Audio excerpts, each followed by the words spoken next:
Hi, this is Brian Fogarty, and this is a video for Chapter 9 of the book Quantitative Social Science Data with R, 2nd edition. This video we're going to look at nonparametric tests with dependent samples.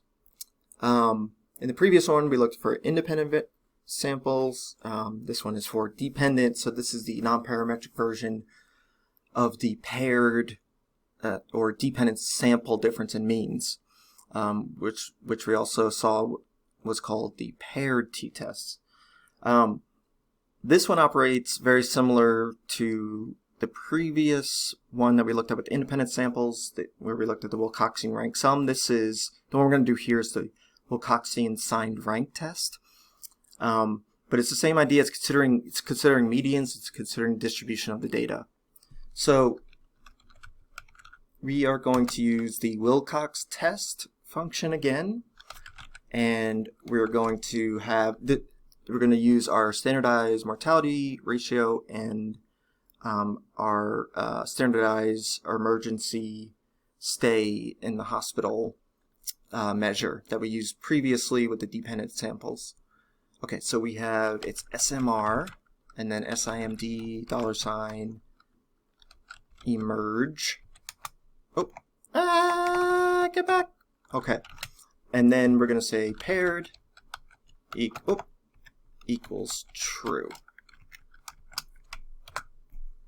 Okay, so the output looks very similar to what we saw before, or at least in the previous one with the independent samples. So it says the alternative hypothesis is that the true location shift is not equal to 0.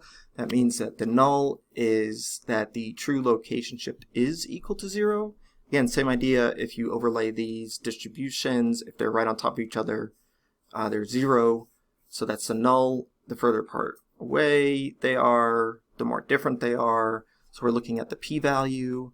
Since this is below 0.05, we conclude that the distributions for the standardized mortality and standardized hospital emergency stays are statistically significantly different. Okay, that's it for this video. We'll knit it as we do. The sort of final word on this is, as I mentioned in the first video, the data that we have it's not great for it. These t-tests, looking at difference in means, looking at non-parametric version, are really set up for experimental, quasi-experimental data.